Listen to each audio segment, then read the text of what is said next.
Hello everybody, I am Ru and welcome back to my YouTube channel Ru with the Books. In this video I will be reacting to One Piece chapter 1166. So in the last chapter we got the team up between Garps and Roger versus Rocks.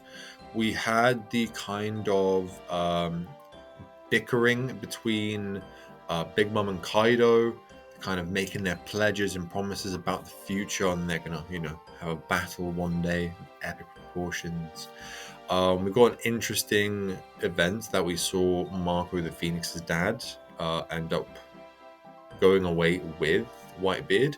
So we see all of the rock pirates fragmenting, and we got the knowledge that obviously the God Valley incident has been, or records of it have been wiped from the annals of history because of obviously the world government's doing this human hunt, and the fact that it's been witnessed by lots of people that Rocks was possessed by Emu and everything. So yeah, this chapter will be following on from those events after Rox's defeat, and we'll be seeing the paths that Roger, Garp, and I guess probably Dragon as well take after the God Valley incident. So yeah, the aftershock, the aftermath, it's gonna be interesting, and really excited to see what Oda's cooked up in this chapter. I would really appreciate if you press the like button to support me if you like One Piece and One Piece content. I do my best to get the reactions out as soon as possible.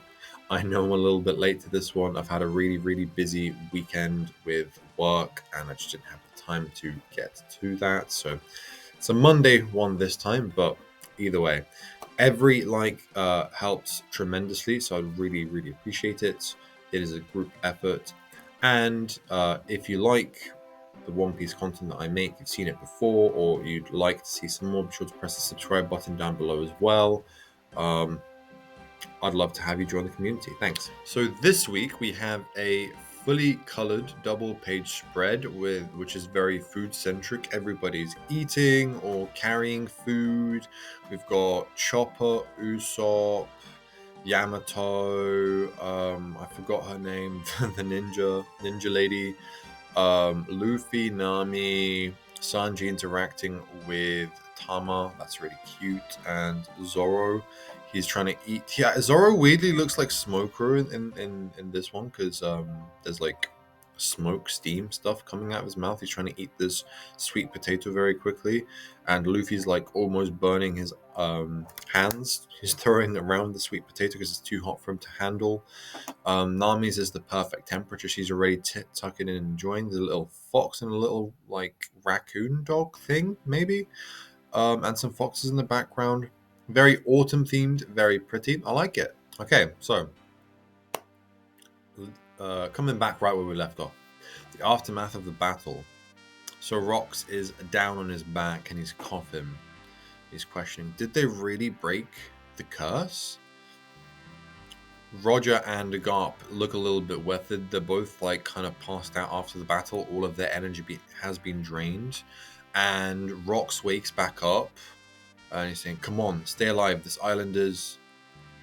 And he's seeing the world government people upside down because he's like laying on his back looking upwards, and he sees them walking towards him. That is Garling and a couple other people. Damn it, it's too late. Roger, Garp, run. Oh yeah, so we see some of the ones that we see currently on Elbath. You can't die here. Yeah, so he wants them to, continue being alive and maintain their legacy, being powerful people that are strong enough to protect others. So once again, Rox is showing that he actually is a good guy. And the world government people are like, oh yeah, there's one more thing. They're ready to finish him off. I wanted to say thanks for stopping me. And now we have people running on their little feet. How's Rox? Oh. Yes, we have Scopper, Gaban, and Rayleigh running. They're carrying people individually. Obviously, getting away from the world government and everything. And Gaban's like, you worrying about the enemy? I'm your enemy too. Rayleigh, tell me what happened to Rox. He was killed. Yeah, so the last page ended with Garling stabbing Rox through the chest with a big sword. Hurry! The island's collapsing. Don't let the pirates escape. Roger's ship is on the move. Fire! So this is a lot of random people like Marines and stuff talking. This event would leave no mark on the pages of history. Yeah, so going back to like what I said on the intro, it was mentioned that these events are scrubbed because obviously they don't want regular people or pirates knowing about Emu's power or what the world government themselves were doing with, this kind of human hunt and everything. Ooh, the next page is a double page spread, and it looks really beautiful. So we have the kind of the aftershock of everything that happened. So Garp is resting up, Roger is resting up. They're both like really bandaged. Whitebeard, Big Mom are all okay. We see Kaido flying away. Dragon is looking devious. We see Baby Shanks having a nice sleep. We see Ivankov, Akuma, and that other lady, Ginny, I believe, with Kuma passed out and Blackbeard is still alive. It looks like he's being held by his mother, though she looks a little bit burned. The crumbling island was swallowed by the waves and consumed by fog, like curtains closing on a grand stage. Yeah, we've had a lot of that kind of talk from the narrator recently. Like we had very similar kind of narration style during the Wano incident. That was the essence of the God Valley incident. And now we have all the pirates and marines and stuff that were there leaving. It's like, let's go, full speed ahead, yeah, ha, ha. The silence in the incident's wake lasted only a moment before a massive bolt of lightning split the heavens, and with that, the curtain rose for new tales to unfold. That is very theatrical. That is almost like a divine message. Yeah, really cool. I just love how beautiful this panel is. It's really well put together. Still?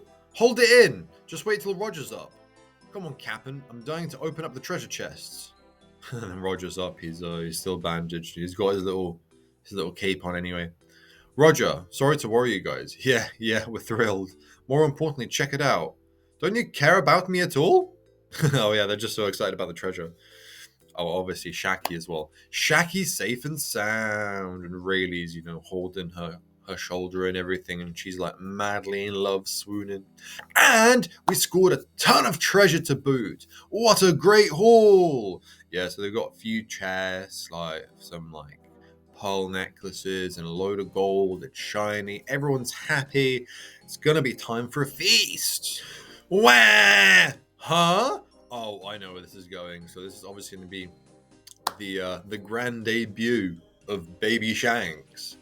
Goo! Gah! What the? It's coming from that chest. There's something in there. Open it carefully. Click, gulp. Huh? A baby? Yeah! Oh, Baby Shanks looks so happy. He himself is surrounded in treasure. He's almost drowning in gold and pearls and cups and talks and everything. A gold bar. He's so happy. And now we have some Big News Morgans type kind of news stories. Rock's pirates wiped out. Predictably, news coverage was falsified. Only one aspect of the story was highlighted: the heroism of Garp. Of course, Garp the hero. It says here that the Rock's pirates have been vanquished. Rox is dead! People are celebrating. I am not. I knew it. Vice Admiral Garp is the strongest. Garp! Garp! He's a hero! Grand Line Navy HQ. What the hell is this article? Oh yeah, Garp is mad. He's ripping it apart. Vice Admiral Garp! Stop! I can't wait to get my hands on that Morgans fella. He just wants to throttle him. Relax, Garp. He only wrote that stuff because the government paid him off. True, he is looking for the big bucks. Ooh, we have some young Sengoku dialogue here. The world government and the Marines are massive organizations. If you count the member nations' armies, we're talking about tens of millions of soldiers worldwide. It's impossible to account for everyone's actions and motivations. So, If the top brass ever do strike me as insane, I'd simply turn a blind eye to it. Come again? It's just like I said. You're another promotion chasing fool! And then Garp and Sengoku are just getting in a punch up. Shut up! What good can you do barking from the bottom of the cliff? Hey, you two. Yes, they're having a discussion about, obviously like changing things and stuff, and kind of what rank, what tier the Marines you have to be in to start making a positive difference in everything. If you ever stray and get corrupted, I'll kill you myself. How reassuring. I guess that's what friends are for. So, you're not quitting then, Garp? Idiot. There are still things at the bottom of the cliff that need a guard dog. Yeah, he wants to, protect his fellow Marines the best he can. How noble that Garp. What a lovely guy. Elbath, New World. Oh, okay, so this is exciting.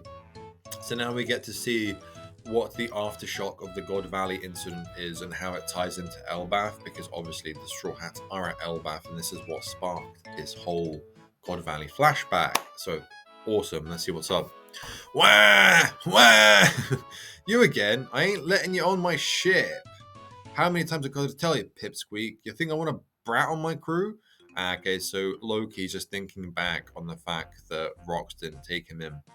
What is this? The guy I want ain't giving me the time of day, but his snot-nosed brat won't leave me alone. Yeah, true. Hey, Rox, I think you're Nika. Nika? Okay, yeah, well, Rox isn't quite Nika, but close. The warrior of liberation who will destroy the world while laughing. Destroy it? I'm aiming to be the king of the world. Besides, if anyone's got that sort of power, it's Harold. Huh?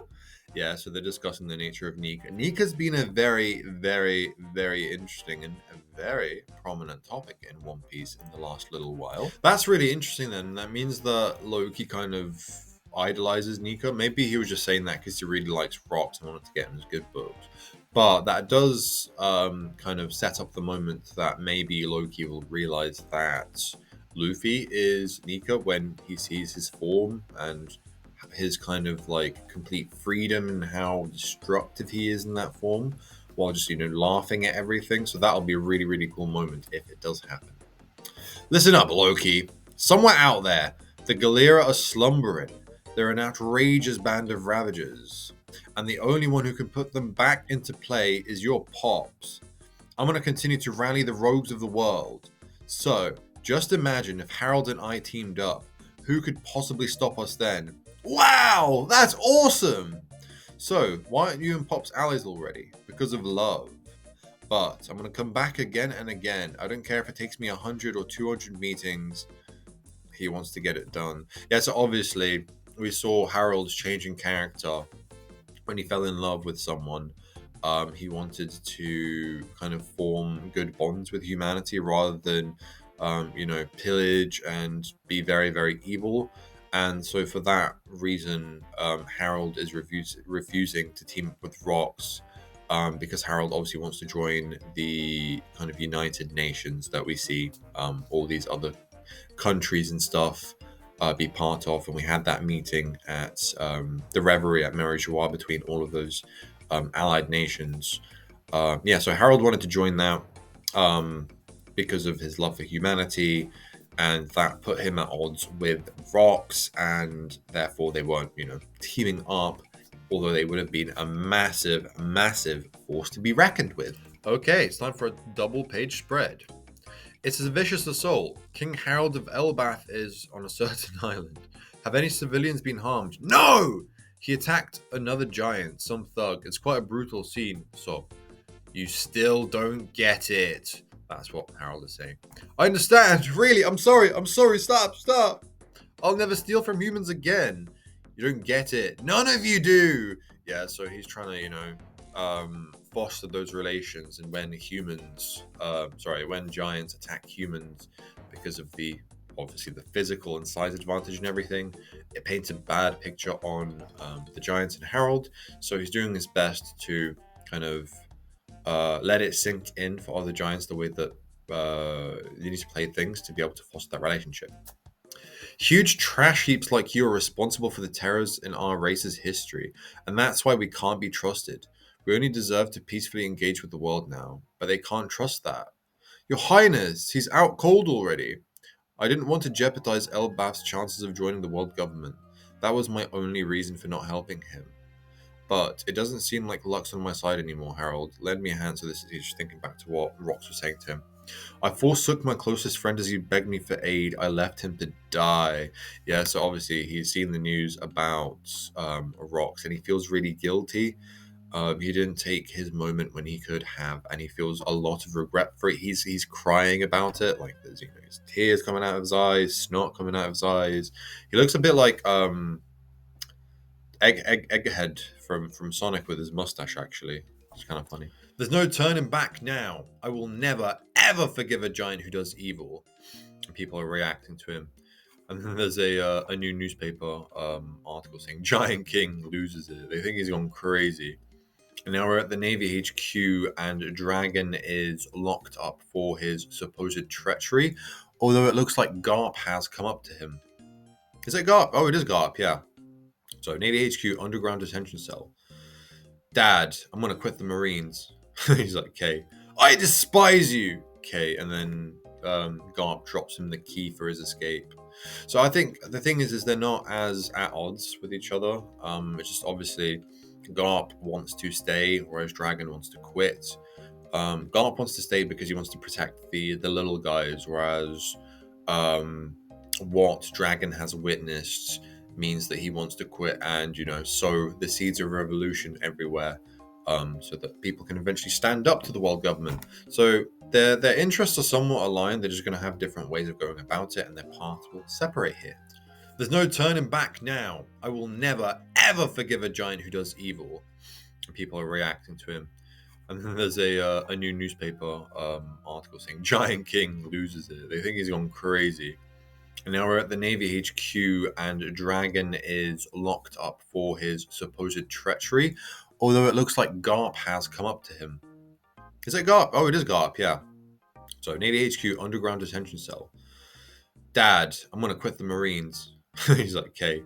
I despise you. Okay, and then Garp drops him the key for his escape. So I think the thing is they're not as at odds with each other. It's just obviously Garp wants to stay, whereas Dragon wants to quit. Garp wants to stay because he wants to protect the little guys, whereas what Dragon has witnessed means that he wants to quit and sow the seeds of revolution everywhere, so that people can eventually stand up to the world government. So their interests are somewhat aligned. They're just going to have different ways of going about it, and their paths will separate here. And after that brief segment, we are back on Elbaf. Harold, I've made up my mind, Ida. Elder Gerald, I don't care about appearances anymore. Hyrudine, Loki, you are both my precious sons. I want you to get along when I'm gone. Well, that's a shame, because obviously they don't. And then we're back and we go to Marineford. And you do what you can to support Elbaf. That ship's from Elbaf. What? My apologies, King Harold, but my superiors have ordered me not to let you land. Ah, so there you go. They're being snakes. Trust the world government to be snaky. Number one. That's always going to happen. And we end the chapter with a double-page spread. High-ranking Marines and leaders of the world government, I ask you please, hear me out. And he's struggling. He's gripping his horns. He rips them off, yanks them right off his head. That is some determination. That actually makes me feel kind of sick. And oh my god, all the Marines are like, they're screaming. Allow me to atone for the sins of the past 1,000 years. I apologize for every wrong the giant race has committed. The children of Elbaf are being raised to live without harming others, so that one day they may walk hand in hand with humanity. I do all this to prove our unwavering commitment to peace. I'll do whatever it takes to atone for our sins, even if it means becoming a slave. Oh my gosh. That's crazy. So that means that this is gonna be a very Odin-esque flashback. He's someone that's really, really, really great. He wants to make changes to his nation, but unfortunately, due to certain circumstances, ends up being either a bit of a villain or a goof. And you see the emus eyeing him up. He's got the eye. He's looking. For him, this is quite a good deal. He's quite happy with this outcome, with the way things have happened. But damn it, no, this is not how it should have been. He should have heeded what happened with Rox and everything. I guess he wasn't there, so he didn't really know that he was possessed by Emu. Damn, no. That's not good. Not good. So, yeah, I wonder if that's the end of the flashback or if we continue. I guess the story of King Harold is not over yet, so there's probably maybe a little bit more. Although I wonder if that will maybe be revealed with through kind of Loki's perspective a bit later on. So I'm interested to see what direction Oda takes it here. But yeah, that was a fantastic chapter. Really sad. We get to see obviously the aftershock of the incident. So Shaggy saved at least. We see what the Roger Pirates are doing. They got Baby Shanks. We see the reaction of Garp, Sengoku, Dragon, who are all, well, not Dragon. Sengoku and Garp, who are very prominent Marines, and then Dragon, who is not a prominent Marine, but we see that this is the time that he's going to separate from the Marines, become a revolutionary. We see what has happened with the Giants and King Harold, and we can understand that is why the new generation of Elbaf Giants are a bit more tame. They act a lot differently. They've got all these schools and they promote knowledge and peace and all of that kind of things. So the legacy of King Harold, I guess the greatest king, is still felt very much to this day. And it's going to be very interesting to see how Luffy shakes all of that up. Whether they will resolve that they must continue to be strong and be able to defend themselves. And I'm very excited to see them become allied under the Straw Hat Alliance and territories. So that'll be really cool. I guess although it is Shanks still, so. But where is Shanks right now? Where is Shanks? He's not protecting Elbaf at the moment. Although I'd really love to see him come back and have a team up with Luffy. To see them defend Elbaf together versus the world government. That would be really cool. Two emperors teaming up to face the world government, a great evil. That would be really cool. Yeah, so fantastic chapter. Leaves some questions. Leaves some things to fantasize about. Some epic moments to look forward to in the future. Lots of things to speculate on. So yeah, I really enjoyed the chapter. I hope that you really enjoyed the chapter. Let me know what your theories are. Let me know what your highlights were. Let me know if there's anything you didn't even like. Put it all in the comments below. I'd love to interact with you. It would be fun. So yeah, do that please. Thank you very much for watching this video. I hope that you enjoyed it. If you did, be sure to press the like button to show your support, and be sure to press the subscribe button down below so you don't miss one of these reactions as I do them as soon as I can. I shall make my return upon the release of One Piece chapter 1167. So look forward to seeing you there. And anyway, until next time, Ru out.